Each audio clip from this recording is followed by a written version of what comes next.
Hello friends, welcome back to Anvesha Raj channel. आज हम लोग पढ़ेंगे भारत संघ की राज्य भाषा के रूप में हिंदी का विकास। ठीक है, तो इस टॉपिक को हम लोग पूरे विस्तार से पढ़ेंगे। ठीक है, देखिए जो झारखंड पीजीटी हिंदी है, ठीक है, तो उसका मतलब बहुत सारा टॉपिक है, मैंने बनाया है। इससे पहले भी मैं बना रही हूँ, तो आप लोग उसको मतलब प्लेलिस्ट में जाके देख सकते हैं। ठीक है, तो प्लेलिस्ट में बहुत सारा कुछ है, तो आप देखना चाहें तो प्लेलिस्ट में जाके देख सकते हैं। ठीक है, चलिए, और इसके आगे भी मतलब जो टॉपिक्स हैं वो आपको मतलब मिलते जाएंगे। ठीक है, तो आज हम लोग इस टॉपिक को पूरे विस्तार से पढ़ेंगे। ठीक है, देखिए भारत संघ की राजभाषा के रूप में हिंदी का विकास। ठीक है, सबसे पहले समझते हैं हम लोग राजभाषा। राजभाषा क्या होता है? देखिए, ऐसी भाषा जो राजकीय काम में ली जाती है। ठीक है, मतलब ऐसी भाषा जो शासन प्रशासन में के काम में ली जाती है, वो राजभाषा कहलाती है। ठीक है, मतलब राजभाषा क्या होती है? जो राजकीय काम काज के लिए ली जाती है। ठीक है, शासन प्रशासन कार्यालय में जिस भाषा का मतलब उपयोग किया जाता है, ठीक है, तो उसे ही राजभाषा कहा जाता है। ठीक है, आगे देखिए राष्ट्रभाषा। राष्ट्रभाषा क्या होता है? ऐसी भाषा जो पूरे राष्ट्र में बोली और समझी जाती हो। ठीक है, मतलब अधिकांश लोगों द्वारा बोली और समझी जाती हो। ठीक है, मतलब देश के अधिकांश लोग उस भाषा को बोलते हों। ठीक है, आगे देखिए राष्ट्र के लोगों को जोड़ती है। ठीक है, राष्ट्रभाषा क्या करती है? राष्ट्र के लोगों को आपस में जोड़ती है। ठीक है, उनके बीच रागनात्मक भावनात्मक संबंध स्थापित करती है। ठीक है, तो ये राष्ट्रभाषा क्या करती है? लोगों के बीच रागनात्मक भावनात्मक संबंध स्थापित करती है। ठीक है, आगे देखिए संविधान की दृष्टि से देखिए तो हिंदी राजभाषा है। ठीक है, तो हिंदी क्या है? हमारा राजभाषा है। ठीक है, 14 सितंबर 1949 में हिंदी को राजभाषा घोषित किया गया। ठीक है, तो हमारे संविधान में 14 सितंबर 1949 को हिंदी को राजभाषा के रूप में घोषित किया गया। ठीक है, देखिए संवैधानिक दृष्टि से हिंदी राजभाषा है। ठीक है, संवैधानिक दृष्टि से हिंदी क्या है? राजभाषा है। ठीक है, लेकिन संविधान में ऐसा कहीं उल्लेख नहीं है कि हिंदी राष्ट्रभाषा है। ठीक है, तो हमारी राष्ट्रभाषा क्या है, इसके बारे में कोई भी उल्लेख नहीं किया गया है। ठीक है, तो संविधान में ऐसा कहीं भी उल्लेख नहीं है कि हिंदी हमारी राष्ट्रभाषा है। ठीक है, तो हिंदी हमारी राष्ट्रभाषा नहीं है। ठीक है, आगे देखिए 14 सितंबर को राष्ट्रीय हिंदी दिवस मनाया जाता है। ठीक है, तो ये काफी इंपॉर्टेंट है। 14 सितंबर को हिंदी दिवस मनाया जाता है। ठीक है, और 10 जनवरी को विश्व हिंदी दिवस मनाया जाता है। भारत संविधान के भाग 5, 6 और 17 में राजभाषा संबंधी उपबंध हैं। ठीक है, आगे देखिए भाग 17 अध्याय 1 के अनुच्छेद 343 से 351 तक भाषा संबंधी नियम एवं प्रयोग बताए गए हैं। ठीक है, तो 343 से लेकर 351 तक भाषा संबंधी नियम संविधान में बताए गए हैं। देखिए भाग 17 का शीर्षक राज्य भाषा है। ठीक है, नेक्स्ट देखिए इस भाग में 4 अध्याय हैं। ठीक है, तो हमारे संविधान में जो भाग 17 है उसका शीर्षक क्या है? राजभाषा। ठीक है, और इस भाग में 4 अध्याय हैं। ठीक है, जो अनुच्छेद 343 से 351 के अंतर्गत समाहित है। ठीक है, तो इसमें 4 अध्याय हैं। ठीक है, यह मुंशी एंगर फार्मूला के नाम से भी विख्यात है। ठीक है, देखिए इस भाग में 4 अध्याय है। ठीक है, मतलब देखिए यहाँ पे 4 अध्याय हैं। ठीक है, जो क्रमशः संघ की भाषा, प्रादेशिक भाषा, ठीक है, उच्चतम न्यायालय एवं उच्च न्यायालय आदि की भाषा क्या होगी उसके बारे में पूरा विस्तार से दिया हुआ है। ठीक है, आगे देखिए इसके अतिरिक्त अनुच्छेद 120, ठीक है, 120 यहाँ पे 1 दिया हुआ है। ठीक है, तो 120 और 210 में संसद एवं विधान मंडल की भाषा के संबंध में विवरण दिया गया है। ठीक है, तो इसमें क्या है कि 120 और 210 में संसद और विधानसभा की भाषा के संबंध में विवरण दिया गया है। ठीक है, चलिए अब हम लोग पढ़ना स्टार्ट करते हैं। राज्य भाषा संबंधी प्रावधान। ठीक है, अनुच्छेद 102। ठीक है, अनुच्छेद 102 एक में कहा गया है कि संसद में कार्य हिंदी में या अंग्रेजी में किया जाएगा। ठीक है, तो जो संसद है उसमें कार्य या तो हिंदी में किया जाएगा या अंग्रेजी में किया जाएगा। ठीक है, यदि कोई व्यक्ति हिंदी में या अंग्रेजी में विचार प्रकट करने में असमर्थ है, ठीक है, तो लोक भाषा अध्यक्ष या राज्य भाषा का सभापति उसे अपनी मातृभाषा में बोलने की अनुमति दे सकता है। ठीक है, तो यहाँ पे बताया जा रहा है कि यदि कोई व्यक्ति हिंदी में या अंग्रेजी में अपना विचार प्रकट करने में असमर्थ है, ठीक है, तो ऐसी स्थिति में वो अपनी मातृभाषा का उपयोग कर सकता है। ठीक है, तो इसके लिए उसे लोक सभा के अध्यक्ष और राज्य सभा के सभापति से अनुमति लेनी पड़ेगी। ठीक है, उसके बाद फिर वो अपने मातृभाषा का प्रयोग करके अपने विचारों को प्रकट कर सकता है। नेक्स्ट देखिए, अनुच्छेद 120 दो में क्या कहा गया है। देखिए, अनुच्छेद 120 में उपबंध है कि जब तक संसद विधि द्वारा कोई उपबंध ना बनाई जाए, ठीक है, संसद विधि द्वारा कोई नियम ना बनाई जाए, तब तक संविधान के आरंभ से 15 वर्ष की अवधि समाप्त होने के बाद या अंग्रेजी वाला अंश नहीं रहेगा। ठीक है, मतलब 26 जनवरी 1965 से संसद का कार्य केवल हिंदी में होगा। ठीक है, तो इसमें क्या बोला गया था कि जब तक मतलब उपबंध ना करे, ठीक है, मतलब विधि ना बनाए जाए, तब तक अंग्रेजी का प्रयोग 15 वर्ष तक मतलब चलेगा। ठीक है, मतलब 15 वर्ष तक हिंदी के साथ अंग्रेजी का प्रयोग होता रहेगा। ठीक है, लेकिन 15 वर्ष कंप्लीट होने के बाद 26 जनवरी 1965 का समय कंप्लीट होने के बाद वो मतलब सिर्फ हिंदी का प्रयोग होगा। ठीक है, लेकिन ऐसा हुआ नहीं। ठीक है, ये मतलब दुर्भाग्य है कि ऐसा कुछ भी हुआ नहीं। ठीक है, तो इसीलिए यहाँ पे देखिए 15 वर्ष बाद हटा दिया जाना था। ठीक है, लेकिन ऐसा नहीं हुआ। अंग्रेजी को 15 वर्ष के बाद हटा देना था, लेकिन ऐसा नहीं हुआ। ठीक है, तो देखिए यहाँ पे 15 वर्ष की अवधि के पश्चात अंग्रेजी शब्दों का लोप किया जा सकेगा। ठीक है, तो ऐसा यहाँ पे लिखा अनुच्छेद 120 में बोला गया था, लेकिन इस तरह हुआ नहीं। ठीक है, आगे देखिए अनुच्छेद 210, इसमें क्या कहा गया कि राज्य के विधानमंडल में कार्य राज्य की राजभाषा या राजभाषाओं में या हिंदी में या अंग्रेजी में किया जाएगा। ठीक है, मतलब विधान मंडल में हिंदी या अंग्रेजी का प्रयोग किया जाएगा। ठीक है, विधान सभा का अध्यक्ष या विधान परिषद का सभापति ऐसे किसी सदस्य को अपनी मातृभाषा में बोलने की अनुमति दे सकता है जो उपयुक्त भाषाओं में से किसी में भी विचार प्रकट नहीं कर सकता। ठीक है, तो ये भी मतलब पहले जैसी बात यहाँ पे बताई जा रही है कि अगर एक सदस्य को इंग्लिश या हिंदी में मतलब बात करने में वो अगर कंफर्टेबल नहीं है, ठीक है, मतलब वो अपनी बातों को नहीं रख सकता है। ठीक है, तो ऐसी स्थिति में विधानसभा का अध्यक्ष और या विधान परिषद का सभापति उस सदस्य को अपनी मातृभाषा में बोलने की अनुमति दे सकता है। ठीक है, मतलब वो मतलब जो इंसान है वो अपनी मातृभाषा में अपने विचारों को रख सकता है। अब हम लोग देखते हैं भाग 17 343 से 351 तक। ठीक है, देखिए अनुच्छेद 343, इसमें क्या कहा गया है। देखिए, संघ की राजभाषा हिंदी और लिपि देवनागरी होगी। ठीक है, और अंकों का रूप भारतीय अंकों का अंतर्राष्ट्रीय रूप होगा। ठीक है, मतलब अंकों का रूप कैसे होगा, 1 2 3 4 इस तरह लिखा जाएगा। ठीक है, जो इंग्लिश वाला होता है तो उसी तरह अंकों का रूप होगा। ठीक है, ये जो हिंदी में हम लोग 1 2 3 लिखते हैं इसका प्रयोग नहीं किया जाएगा।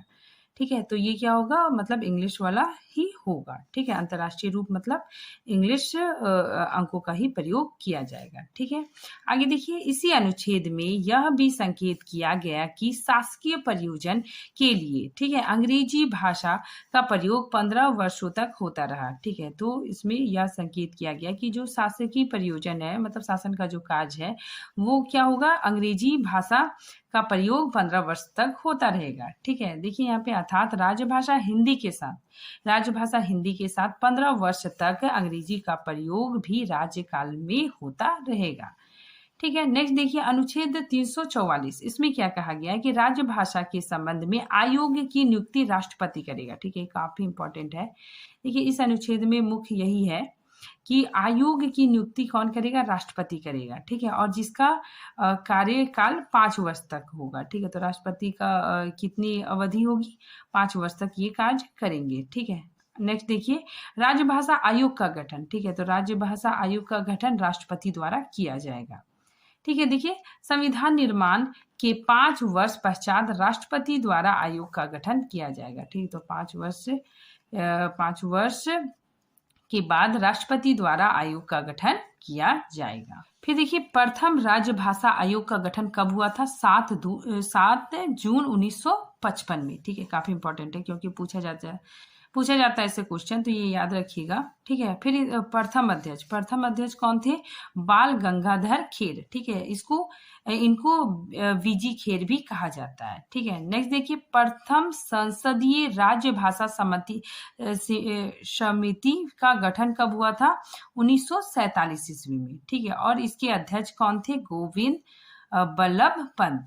ठीक है, अनुच्छेद 345। ठीक है, इसमें क्या कहा गया है कि प्रदेश को अपनी प्रादेशिक भाषा चुनने का अधिकार होगा। ठीक है, देखिए अगर किसी राज्य में कोई विशेष भाषा बोली जाती है, ठीक है, मतलब किसी राज्य विशेष में कोई भाषा बोली जाती है, ठीक है, कोई विशेष भाषा बोली जाती है, ठीक है, तो उसकी भी मान्यता अनुच्छेद 345 में प्रदान की जाएगी। ठीक है, तो उसकी भी मान्यता दी जाएगी। आगे देखिए अनुच्छेद 345 के अनुसार किसी राज्य का विधानमंडल विधि द्वारा उस राज्य में प्रयुक्त होने वाली या किन्हीं अन्य भाषाओं को शासकीय प्रयोजनों के लिए स्वीकार करेगा। ठीक है, और ऐसा नहीं हो सकने की स्थिति में अंग्रेजी का प्रयोग यथावत रहेगी।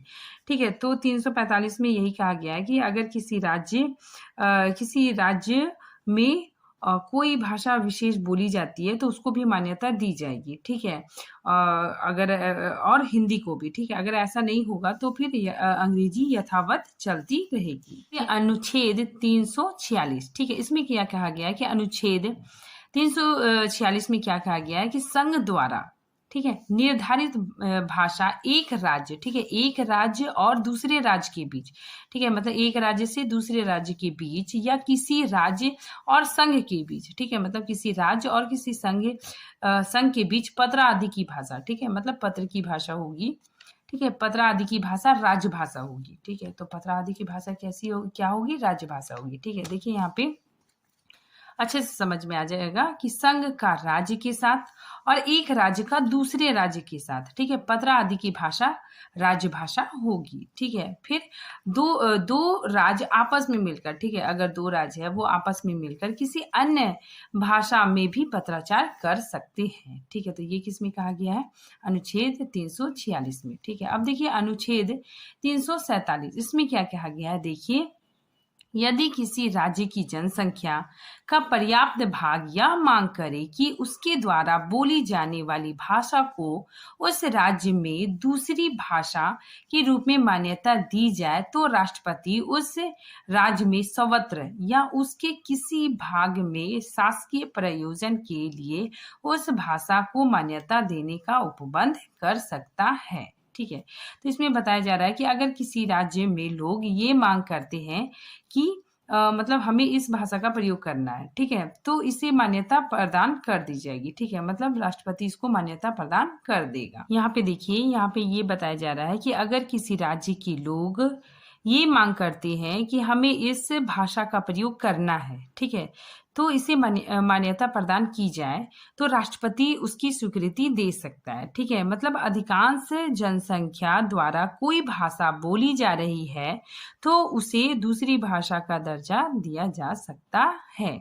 नेक्स्ट देखिए अनुच्छेद 348, इसमें क्या कहा गया है कि उच्चतम न्यायालय तथा उच्च न्यायालय में सब तरह की कार्यवाही अंग्रेजी में होगी। ठीक है, जो हाई कोर्ट और सुप्रीम कोर्ट होता है वहाँ की भाषा अंग्रेजी भाषा ही होगी। ठीक है, देखिए संसद के प्रत्येक सदन या राज्यों के विधानमंडल में प्रस्ताव, आदेश, नियम आदि की भाषा अंग्रेजी होगी। ठीक है, तो जो प्रस्ताव होंगे, ठीक है, आदेश होंगे, नियम होंगे, सबकी भाषा क्या होगी? अंग्रेजी होगी। ठीक, यहाँ पे देखिए अनुच्छेद 349, ठीक है, इसमें क्या कहा गया है? देखिए भाषा से संबंधित विधियां विधियां अधिनियम करने के लिए विशेष मंजूरी। ठीक है, देखिए इसमें क्या कहा गया है कि राजभाषा से संबंधित संसद यदि कोई विधेयक या संशोधन, ठीक है, संशोधन पुनः स्थापित या प्रस्तावित करना चाहती है तो राष्ट्रपति की स्वीकृति, ठीक है, देखिए राष्ट्रपति की स्वीकृति अनिवार्य है। ठीक है, राष्ट्रपति आयोग की सिफारिश पर और उन सिफारिश की गठित रिपोर्ट पर विचार करने के पश्चात, ठीक है, मतलब विचार करने के बाद ही अपनी मंजूरी देगा, अन्यथा नहीं। ठीक है, तो इसमें बताया जा रहा है कि अगर हम सोचते हैं कि जो राजभाषा है, ठीक है, इसमें क्या होना चाहिए, संशोधन होना चाहिए। ठीक है, तो राजभाषा में संशोधन होना चाहिए, तो उसके लिए हमें राष्ट्रपति, ठीक है, राष्ट्रपति की स्वीकृति लेना अनिवार्य है। ठीक है, तो राष्ट्रपति की विशेष मंजूरी लेना बहुत जरूरी है। अब देखिए अनुच्छेद 350, इसमें क्या है कि भाषाई आधार पर अल्पसंख्यकों पर विशेष ध्यान। ठीक है, तो इसमें दो बातें मुख्यतः कही गई है कि भाषाई अल्पसंख्यक वर्गों के लिए प्राथमिक स्तर पर मातृभाषा में शिक्षा की सुविधा दी जाए। ठीक है, फिर भाषाई अल्पसंख्यक वर्गों के लिए विशेष अधिकारी की नियुक्ति राष्ट्रपति द्वारा की जाए। ठीक है, तो इसमें यही बताया जा रहा है कि जो भाषाई अल्पसंख्यक वर्ग है, ठीक है, मतलब जो भाषा है वो मतलब बहुत कम बोली जाती है। ठीक है, जैसे जो भील जाती है, ठीक है, तो उसकी जो भाषा है वो बहुत कम बोली जाती है, तो इसीलिए यहाँ बताया जा रहा है कि भाषाई अल्पसंख्यक वर्गों के लिए प्राथमिक स्तर पर, ठीक है, उन लोगों को, ठीक है, उनके बच्चों को प्राथमिक स्तर पर मातृभाषा की शिक्षा प्रदान की जाए। ठीक है, और जो भाषा एक अल्पसंख्यक वर्ग है उसके लिए राष्ट्रपति क्या करेगा, विशेष अधिकारी की नियुक्ति करेगा। ठीक है, देखिए यहाँ पे समझिए, यहाँ पे बहुत अच्छे से समझ में आएगा। अनुच्छेद 350 के अंतर्गत उन वर्गों पर विशेष ध्यान दिया गया है जो भाषाई आधार पर अल्पसंख्यक वर्ग में आते हैं। ठीक है, जो मतलब क्या है, भाषा के आधार पर, ठीक है, भाषाई के आधार पर अल्पसंख्यक वर्ग में आते हैं। ठीक है, इस अनुच्छेद के अनुसार राष्ट्रपति क्या करेगा, एक विशेष अधिकारी की नियुक्ति करेगा। ठीक है, जो इन वर्गों से संबंधित विषयों, ठीक है, विषयों पर रक्षा का उपाय करेगा। ठीक है, विषयों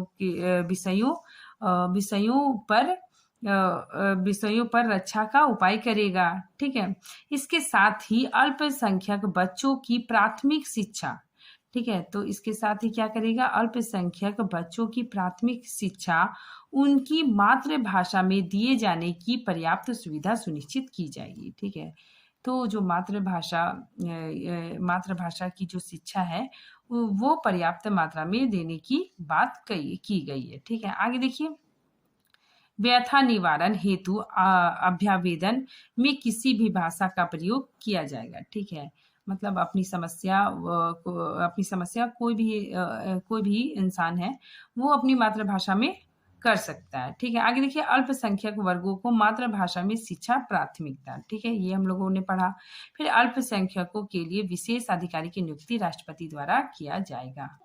अब देखिए अनुच्छेद 351, इसमें क्या कहा गया, हिंदी के विकास के लिए निर्देश। ठीक है, मतलब हिंदी के विकास के लिए निर्देश दिया गया। ठीक है, देखिए अनुच्छेद 351 में कहा गया है कि संघ का यह कर्तव्य होगा कि वह हिंदी भाषा का प्रचार बढ़ाए, ठीक है, उसका विकास करे ताकि वह भारत की सामाजिक संस्कृति के सभी तत्वों की अभिव्यक्ति का माध्यम बन सके। ठीक है, तो इसमें हिंदी भाषा के विकास का निर्देश दिया गया है। ठीक है, अब हम लोग देखते हैं 8वीं अनुसूची। 8वीं अनुसूची में किन किन भाषाओं को जोड़ा गया। ठीक है, ये काफी इंपॉर्टेंट टॉपिक है, इसको हम लोग थोड़ा अच्छे से पढ़ते हैं। देखिए 8वीं अनुसूची, ठीक है, अनुसूची 8। देखिए 8वीं अनुसूची में संविधान द्वारा 22 भाषाओं को मान्यता दी गई है। ठीक है, मतलब 22 भाषाओं का उल्लेख किया गया है। ठीक है, और इस अनुसूची में प्रारंभ में, ठीक है, मतलब शुरुआत में 14 भाषाएं थी। ठीक है, लेकिन वो धीरे धीरे बढ़ते बढ़ते 22 भाषा हो गई। ठीक है, तो सबसे पहले सिंधी को जोड़ा गया। ठीक है, तो सिंधी को कब जोड़ा गया, देखिए 21वें संविधान संशोधन में सिंधी को जोड़ा गया। ठीक है, 1967 में इसको जोड़ा गया। तो कितना भाषा हो गया, 15 भाषा बन गया। ठीक है, उसके बाद फिर 3 भाषाएं और जोड़ी गई, नेपाली, मणिपुरी और कोंकणी। ठीक है, कोंकणी गोवा में बोली जाती है, तो 3 भाषा और जुड़ी। ठीक है, तो ये 71वें संविधान संशोधन में जोड़ा गया, ठीक है, 1992 ईस्वी में, ठीक है। तो यहाँ पे 3 और जुड़ गया तो कितना हो गया, 18 हो गया, ठीक है। तो देखिए इसको हम लोग ट्रिक से याद कर सकते हैं। ना से क्या हो गया, अगर हम लोग नमक लिखते हैं, फिर देखिए यहाँ पे हम ट्रिक करते हैं, ना से क्या हो गया, नेपाली, मा से मणिपुरी, का से कोंकणी, ठीक है। तो अगर क्वेश्चन आता है एग्जाम में कि 71वें संविधान संशोधन में किन किन भाषाओं को जोड़ा गया, तो नेपाली, मणिपुरी और कोंकणी, ठीक है। अब देखिए 92 संशोधन जो हुआ 2003 में, इसमें 4 भाषाएं जोड़ी गई, ठीक है। कौन कौन, डोंगरी, बोडो, संथाली और मैथिली, ठीक है, ये 4 भाषाएं जोड़ी गई, ठीक है। उसके बाद फिर देखिए इस चीज को हम लोग बहुत मतलब इजी ट्रिक से याद कर सकते हैं। जैसे देखिए हम लोग लिखते हैं बोर्ड मास, ठीक है, बोडो मास, ठीक है, इस तरह लिखते हैं तो हम लोग आसानी से जोड़ सकते हैं। देखिए बो से क्या हो गया, बोडो, ठीक है, ये असम में बोली जाती है। डो से क्या हो गया, डोंगरी, ठीक है, जम्मू कश्मीर में बोली जाती है। मास से क्या हो गया, मैथिली, ठीक है, इसको बिहार और यूपी में बोला जाता है, ठीक है। सा से क्या हो गया, संथाली, ठीक है, झारखंड में बोला जाता है, ठीक है। तो एग्जाम में क्वेश्चन आता है कि 92 और संविधान संशोधन में किन किन भाषाओं को जोड़ा गया, तो 4 भाषाओं को जोड़ा गया, ठीक है। आप लोग ट्रिक से भी याद कर सकते हैं, ठीक है। तो डोंगरी, बोडो, संथाली और मैथिली, ये 4 भाषाओं को जोड़ा गया, ठीक है। तो टोटल कितने हो गए, टोटल 22 भाषा हो गए, ठीक है। अब देखिए थोड़ा सा हम लोग और पढ़ लेते हैं। सर्वोच्च संस्था, ठीक है, सर्वोच्च संस्था कौन है, केंद्रीय हिंदी समिति, ठीक है, और इसके अध्यक्ष कौन होते हैं, प्रधानमंत्री, ठीक है।